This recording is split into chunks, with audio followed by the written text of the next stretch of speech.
संतां के कारज आप खलोया, संतां के कारज हर कम करावण आया राम। वाहिगुरू जी का खालसा, श्री वाहिगुरू जी की फतेह। तेरा भाणा सब किछ होवे, मन हठ कीचे अंत विगोवे। बीमार बंदा डॉक्टर कोल इलाज वास्ते जांदा है। डॉक्टर उस नूं बीमारी दे इलाज वास्ते दवाई दिंदा है, नाल दवाई खाण दा तरीका अते परहेज दसदा है। मरीज नूं डॉक्टर दी दवाई अनुसार सब कुछ करन दी अत्यंत लोड़ हुंदी है। जे बीमार डॉक्टर दी राय अनुसार सब कुछ करेगा तां बीमारी हटेगी, तंदुरुस्ती आएगी। जे बीमार अपनी मर्जी अनुसार चले, डॉक्टर दी नसीहत उत्ते अमल ना करे, डॉक्टर चाहे किन्ना समझदार क्यों ना होवे, किन्नी चंगी दवाई देवे, बीमार तंदुरुस्त नहीं हो सकता। इसे तरह महापुरखां दे हुक्म अनुसार उन्हां दे पास रह के समा बतीत करे, फिर जग्यासू दे दुख तकलीफ हट सकते हैं। जे इसे तरह पूर्ण महापुरख दा भी जे बचन ना मन्ने, संसारी जीव कुछ प्राप्त नहीं कर सकता। कबीर जी का कथन है, कबीर साचा सतगुर क्या करे, जो सिक्खां में चूक। इसे तरह ही एक सिख मेवा सिंह नाम दा सी, जिसदा नगर कोरे वाला डरोली भाई दे विचों ही आबाद होया है। इस भाई मेवा सिंह दे घर विच कोई कुदरती ही विघन पैदा होया सी, जिस दे नाल सारा घर अते परिवार दुखी सी। सब तरह दे इलाज करा के थक के निराश हो के यह सरदार मेवा सिंह भी पुछों अपड़िया। पहला तां भाई रतन सिंह डरोली दा जाणू होण करके इस नूं घर दी तकलीफ दसी ਅਤੇ ਨਾਲ ਹੀ ਬਾਬਾ ਮਹਾਹਰਨਾਮ ਸਿੰਘ ਜੀ ਪਾਸ ਆਪਣੀ ਬਾਬਤ ਸਿਫਾਰਿਸ਼ ਕਰਨ ਲਈ ਕਿਹਾ। ਸੁਣ ਕੇ ਭਾਈ ਰਤਨ ਸਿੰਘ ਡਰੋਲੀ ਨੇ ਦੱਸਿਆ, ਮੇਵਾ ਸਿੰਘ ਇਸ ਅਸਥਾਨ ਉੱਤੇ ਜਿਸ ਨੂੰ ਵੀ ਬਾਬਾ ਜੀ ਸੇਵਾ ਦਿੰਦੇ ਹਨ, ਸਭ ਵਾਸਤੇ ਇਹੋ ਸ਼ਰਤ ਹੁੰਦੀ ਹੈ, ਕਿਸੇ ਨੇ ਕਿਸੇ ਦੀ ਸਿਫਾਰਿਸ਼ ਨਹੀਂ ਕਰਨੀ। ਆਪ ਬਾਬਾ ਜੀ ਕਿਸੇ ਨੂੰ ਰੱਖਣ ਜਾਂ ਤੋਰਨ, ਕਿਸੇ ਦਾ ਕੰਮ ਕਰਨ ਨਾ ਕਰਨ। ਸੁਣ ਕੇ ਮੇਵਾ ਸਿੰਘ ਨੇ ਹੈਰਾਨ ਹੋ ਕੇ ਆਖਿਆ, ਇਹ ਤਾਂ ਨਵੀਂ ਗੱਲ ਹੈ। ਹਰ ਇੱਕ ਦੇ ਦੁੱਖ ਤਕਲੀਫ ਦਾ ਇਹਨਾਂ ਨੂੰ ਕਿਵੇਂ ਪਤਾ ਲੱਗਦਾ ਹੈ। ਅੱਗੋਂ ਭਾਈ ਰਤਨ ਸਿੰਘ ਨੇ ਕਿਹਾ, ਮੇਵਾ ਸਿੰਘ, ਇਹਨਾਂ ਤੋਂ ਭਾਵ ਕਿ ਬਾਬਾ ਜੀ ਤੋਂ ਕੁਝ ਨਹੀਂ ਭੁੱਲਿਆ। ਇੱਥੇ ਤਾਂ ਅੰਤਰਜਾਮੀ ਜਾਣੈ, ਬਿਨ ਬੋਲਤ ਆਪ ਪਛਾਣੇ ਵਾਲੀ ਗੱਲ ਪ੍ਰਤੱਖ ਵਰਤਦੀ ਹੈ ਸਾਡੇ ਸਾਹਮਣੇ। ਤੂੰ ਇੱਕ ਵਾਰ ਦਰਸ਼ਨ ਤਾਂ ਕਰ। ਮੇਵਾ ਸਿੰਘ ਜਿਸ ਸਮੇਂ ਬਾਬਾ ਜੀ ਦੇ ਸਾਹਮਣੇ ਆਇਆ, ਆਪਣੇ ਆਪ ਹੀ ਬਾਬਾ ਜੀ ਨੇ ਬੜੀ ਗਰਜਵੀਂ ਆਵਾਜ਼ ਵਿੱਚ ਬਚਨ ਕੀਤਾ, ਆ ਬਈ ਕੋਰੇ ਵਾਲਿਆ ਮੇਵਾ ਸਿਆਂ, ਭੂਤ ਪ੍ਰੇਤ ਘਰ ਵਿੱਚ ਵਾੜ ਕੇ ਮੁਸਲਮਾਨਾਂ ਫਕੀਰਾਂ ਨਾਲ ਲੜ ਕੇ ਝਗੜ ਕੇ ਤੈਂ ਕੀ ਸੁੱਖ ਪਾਇਆ। ਤੇਰੇ ਘਰ ਦੇ ਜੀ ਤਾਂ ਦੁਖੀ ਹੋਣੇ ਸੀ, ਪਸ਼ੂ ਵੀ ਦੁਖੀ ਹਨ। ਉਪਰੰਤ ਹੋਰ ਵੀ ਕਈ ਬਚਨ ਗੁਪਤ ਪ੍ਰਗਟ ਘਰ ਵਿੱਚ ਹੋਏ ਜਾਂ ਹੋ ਰਹੇ ਸੀ, ਸਭ ਦੱਸੇ। ਸੁਣਨ ਸਾਰ ਮੇਵਾ ਸਿੰਘ ਦਾ ਸਰੀਰ ਪਾਣੀ ਪਾਣੀ ਹੋ ਗਿਆ ਅਤੇ ਇਸ ਸਮੇਂ ਸਿਰ ਝੁਕਾ ਕੇ ਬੈਠ ਗਿਆ ਅਤੇ ਬੇਨਤੀ ਕੀਤੀ, ਗਰੀਬ ਨਵਾਜ ਕਿਰਪਾ ਕਰੋ, ਮੈਂ ਬਹੁਤ ਦੁਖੀ ਹਾਂ। ਫਿਰ ਬਾਬਾ ਜੀ ਨੇ ਬਚਨ ਕੀਤਾ, ਤੈਨੂੰ 40 ਦਿਨ ਇੱਥੇ ਰਹਿਣਾ ਪਵੇਗਾ। ਤੇਰੇ ਘਰ ਦਾ ਦੁੱਖ ਦਰਦ ਸਭ ਕੱਟਿਆ ਜਾਏਗਾ। ਤੇਰੇ ਘਰ ਦੇ ਵਿੱਚ ਤੱਤੀਆਂ ਹਵਾਵਾਂ ਵਗਦੀਆਂ ਹਨ। ਠੰਡੀਆਂ ਠਾਰ ਹੋਣ ਤੋਂ ਬਾਅਦ ਤੈਨੂੰ ਤੋਰਾਂਗੇ। ਅਤੇ ਮੇਵਾ ਸਿੰਘ ਨੇ 7 ਬਚਨ ਕੀਤਾ। ਹਜੂਰ ਨੇ ਬਚਨ ਕੀਤਾ, ਸੁਧ ਹੈ। ਉਪਰੰਤ ਹਜੂਰ ਨੇ ਬਚਨ ਕੀਤਾ, ਇਸ ਕੋਰੇ ਵਾਲੀਏ ਨੂੰ ਇੱਕ ਪੱਲੀ ਦੇ ਦਿਓ, ਉਸ ਵਣ ਹੇਠ ਪਾ ਦਿਓ। ਜਿੱਥੇ ਹੁਕਮ ਸੀ ਵਣ ਹੇਠ ਪਾ ਦਿੱਤਾ। ਇਸ ਮੇਵਾ ਸਿੰਘ ਨੂੰ ਗੱਲਾਂ ਕਰਨ ਦਾ ਸੁਭਾਅ ਸੀ। ਇੱਥੇ ਨਾ ਕੋਈ ਆਵੇ ਨਾ ਆ ਕੇ ਬੁਲਾਵੇ। ਜਦੋਂ ਕੋਈ ਕੋਲ ਹੀ ਨਾ ਆਵੇ, ਗੱਲਾਂ ਕਿਸੇ ਨਾਲ ਕਰ ਨਾ ਸਕੇ। ਇੱਥੇ ਬਿਨਾਂ ਭਾਈ ਰਤਨ ਸਿੰਘ ਡਰੋਲੀ ਤੋਂ ਕਿਸੇ ਨਾਲ ਜਾਣ ਪਛਾਣ ਵੀ ਨਹੀਂ ਸੀ। ਬਾਬਾ ਜੀ ਨੇ ਸਭ ਸੇਵਕਾਂ ਨੂੰ ਹੁਕਮ ਅਨੁਸਾਰ ਵਾਧੂ ਗੱਲਾਂ ਤੋਂ ਰੋਕਿਆ ਸੀ। ਸਭ ਨੂੰ ਕੋਈ ਨਾ ਕੋਈ ਸੇਵਾ ਦਿੱਤੀ ਹੋਈ ਸੀ। ਉਸ ਸਮੇਂ ਇਸ ਨੂੰ ਇਕੱਲੇ ਨੂੰ ਬੜੀ ਤਕਲੀਫ ਹੋਈ। ਬੋਲਤ ਬੋਲਤ ਬੜੇ ਬਿਕਾਰਾ, ਬਿਨ ਬੋਲੇ ਕਿਹ ਕਰੇ ਵਿਚਾਰਾ ਦੇ ਕਥਨ ਅਨੁਸਾਰ ਬੜੀ ਮੁਸ਼ਕਿਲ ਨਾਲ 2 ਦਿਨ ਕੱਟੇ।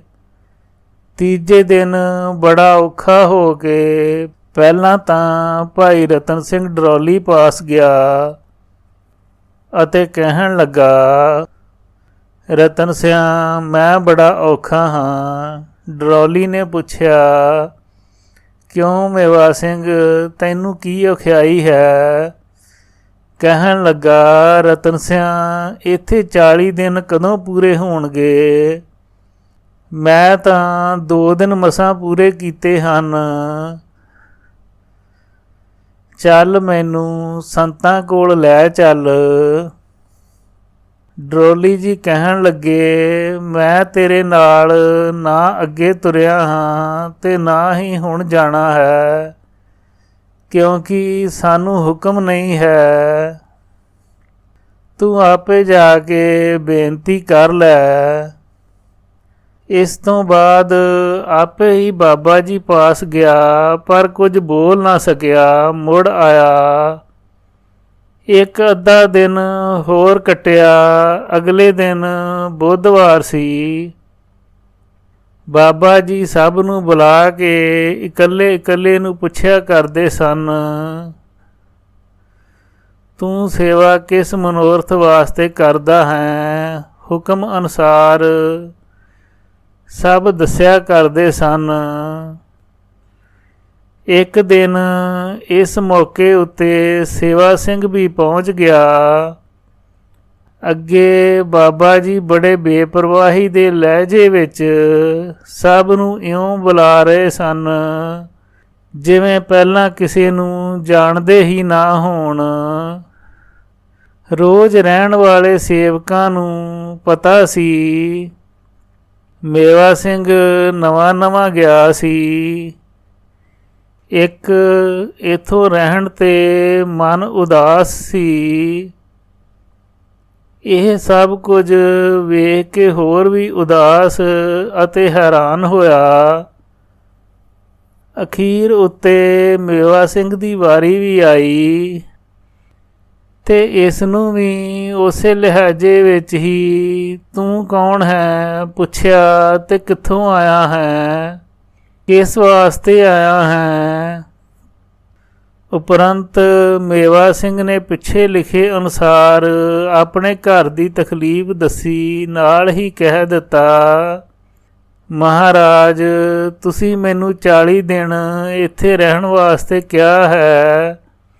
ਮੇਰੇ ਕੋਲੋਂ ਤਾਂ 3 ਦਿਨ ਹੀ ਮੁਸ਼ਕਿਲ ਨਾਲ ਕੱਟੇ ਗਏ ਹਨ।"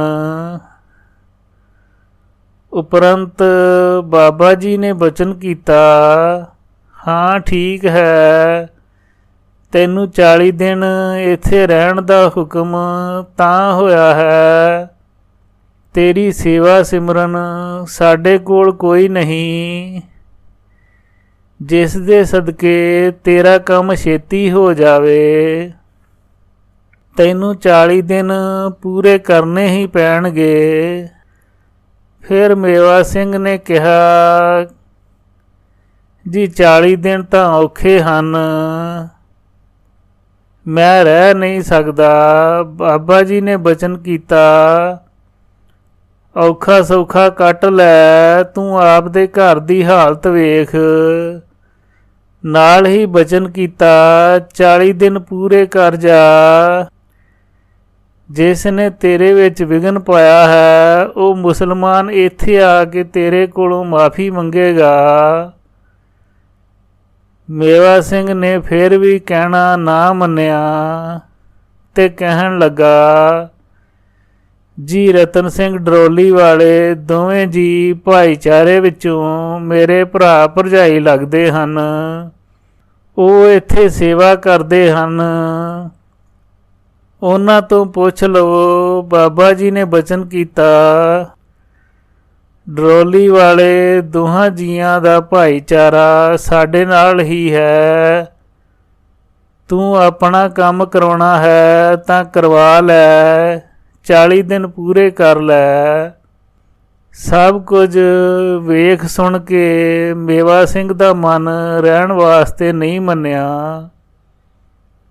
ਉਪਰੰਤ ਉੱਥੋਂ ਉੱਠ ਆਇਆ। ਜਿਵੇਂ ਤੁਲਸੀਦਾਸ ਜੀ ਨੇ ਲਿਖਿਆ ਹੈ, "ਸਗਲ ਪਦਾਰਥ ਹੈ ਜਗ ਮਾਹੀ, ਭਾਗਹੀਨ ਨਰ ਪਾਵਤ ਨਾਹੀ।"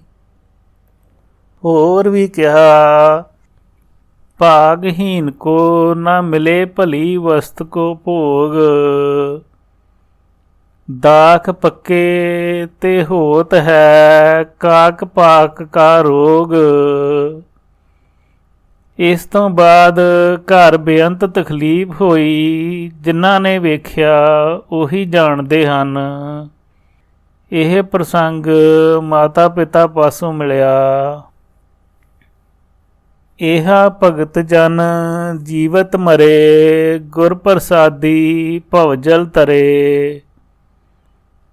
ਜਿਸ ਤਰ੍ਹਾਂ ਹਿੱਸੇ 5ਵੇਂ ਦੇ ਵਿੱਚ ਸਰੋਤਾ ਜਨ ਸੁਣ ਚੁੱਕੇ ਹਨ, ਤਹਿਸੀਲ ਚੂਨੀਆਂ ਦੇ ਰਹਿਣ ਵਾਲਾ ਨਰੈਣ ਸਿੰਘ ਭਗਤ, ਜਿਸ ਨੇ ਬਾਬਾ ਆਨੰਦ ਸਿੰਘ ਜੀ ਦੀ ਉਹਨਾਂ ਦੇ ਤਪੱਸਿਆ ਕਰਨ ਸਮੇਂ ਲਗਾਤਾਰ ਕਠਿਨ ਸੇਵਾ ਕੀਤੀ, ਬਾਬਾ ਆਨੰਦ ਸਿੰਘ ਜੀ ਦੀ ਕਠਿਨ ਅਤੇ ਅਟੁੱਟ ਘਾਲਣਾ ਵੇਖ ਕੇ ਭੁੱਚੋ ਵਾਲਿਆਂ ਦੇ ਦਰਸ਼ਨ ਕਰਨ ਆਇਆ ਅਤੇ ਭੁੱਚੋ ਵਾਲਿਆਂ ਤੇ ਨਰੈਣ ਦਾਸ ਭਗਤ ਨੇ ਬਾਬਾ ਜੀ ਦੇ ਅਤੇ ਭੁੱਚੋ ਵਾਲਿਆਂ ਦੇ ਪੁਰਾਣੇ ਸੰਬੰਧ ਪੁੱਛੇ।